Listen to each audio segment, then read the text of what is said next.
Соңғы кездері Зылиха Аминаның үйінен шықпайтын болған.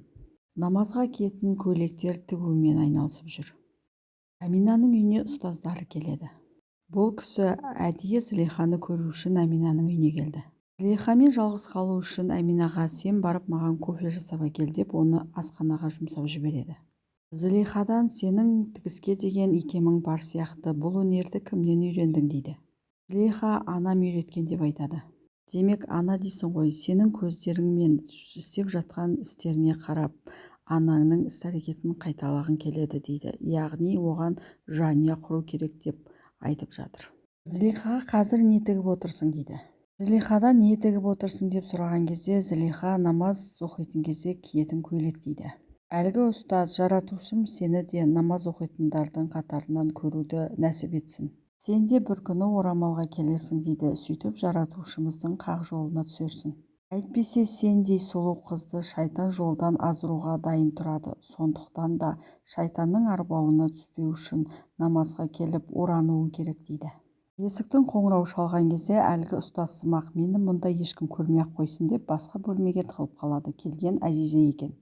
Әзизе Зылиханы уайымдағаннан келген екен. Кімге барып жүр, кіммен кездесіп жүр, соны білгісі келіпті.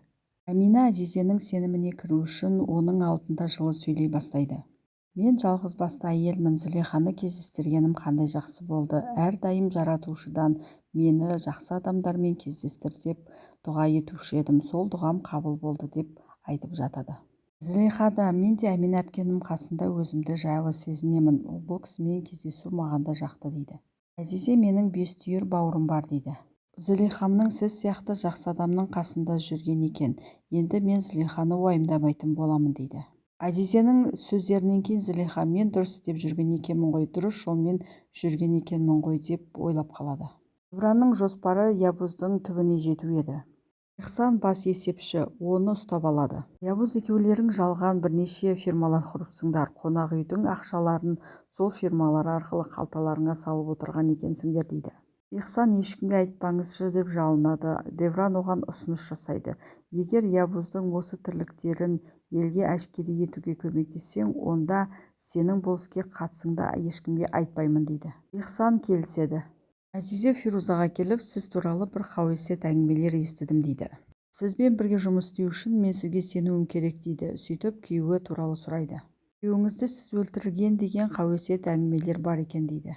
Фируза таңғалғандай сыңай танытады. Мен күйеуімді өлтірген жоқпын дейді. Менің күйеуім көп ішетін, мені ұратын дейді. Бірақ қызым әкесіз өспесін деп көп нәрсеге шыдап келдім дейді. Бахар 4 жасында болатын. Күйеуім сол күні тағы да ішіп келді. Бахар бала болған соң жылап шулаған еді. Соған жынданып Бахарды ұрмақшы болды дейді. Бахарды ұрғызбадым, екеуміз ұрсып қалдық. Қызымды алдым да ағамның үйіне кетіп қалдым дейді. Кейін Шахназ хабарласып күйеуімнің денесін бассейннің ішінде тапқанын айтты дейді.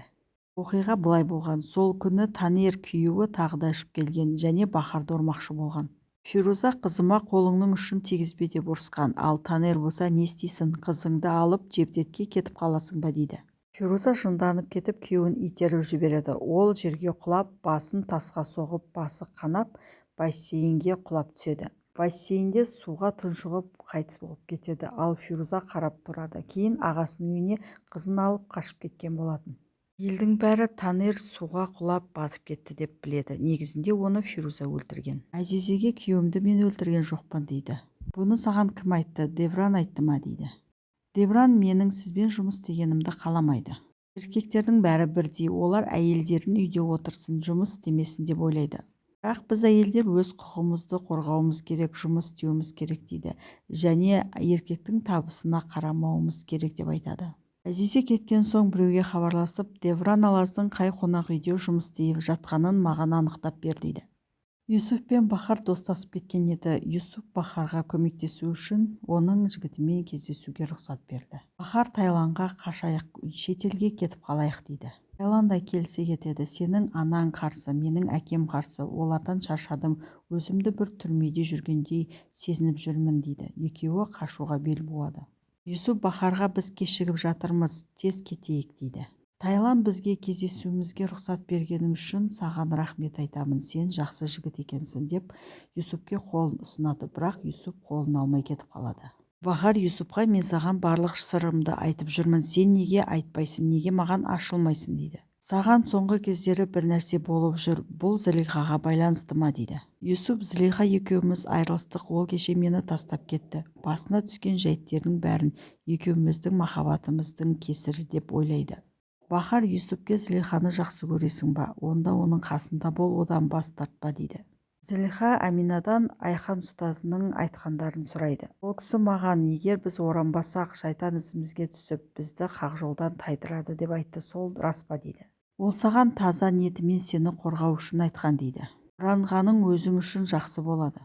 Кейбір адамдардың көздері бар дейді. Сол үшін өзімізді қорғауымыз керек дейді. Басымызға келген бәлелердің бәрі жаман ниетті адамдардың кесірінен ба дейді Зылиха.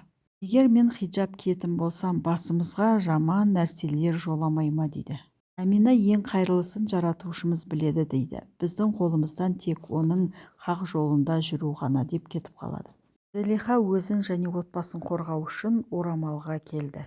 Алдын Фидан бір қызға үй жұмысын жасамақ болып, одан ақша алған еді. Оны мектеп директоры біліп қойып, Фиданды бір апта оқудан ұзатылған еді, яғни шектетті. Фидан Азизеден бұл оқиғаны жасырды және Девраннан көмек сұрады. Бүгін Девран мектеп директорына келіп: неге Фиданды ғана жазалайсыз, ал ана қыз Фиданды қолданбақ болып оған ақша берді, неге оны жазаламадыңыз дейді. Егер жазалайтын болсаңыз, екеуін де жазалаңыз, жазаламасаңыз, онда Фиданды оқуға қайтарыңыз дейді. Мектеп директоры Девранмен келісіп, Фиданның енді жасамаймын деген сөзін алып, оны оқуға қайтарады. Самет пен Балым оқудан шыққан соң көшеде шырын сатып тұр. Олар осылай ақша тауып бауырларына көмектеспекші. Саметпен бірге мектепте оқитын бала келеді. Менің көшем, бұл жерден кетіңдер, еш нәрсе сатпайсыңдар деп Самет пен Балымның соқтарын теуіп, оны шашып тастайды. Самет жынданып кетеді. Жерден тас алып әлгі баланың басын жарады. Екеуі қашып кетеді. Зылиха Юсупты Аминаның үйіне шақырады. Юсуп таң қалып қалады. Бұның не деп сұрайды. Сені бұл жерге әдейі шақырдым, өз көзіңмен көрсін дедім. Мен бір шешімге келдім. Енді жолымыз екі бөлек, менен бас тарт дейді. Джемо Явуздан кек алу үшін ешкім жоқта оның сыртынан аңдып барып пышақтап кетеді. Арқасынан 2-3 рет пышағын сұғып алады. Явузды баспалтақтан итеріп жібереді. Джемо қашып кетпей Явуздың жанына келеді. Явуз ол кезде есінен танбаған еді және Джемоны көріп қояды. Фируза әдейі Азизені іскерлік кешкі ас ішеміз деп Алаздардың қонақ үйіне әкеледі.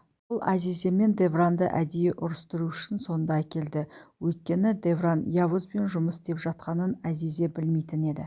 Фируза Девранды жек көретін еді, өйткені ол Джевдетті өлтірді деп одан кек алып жүр.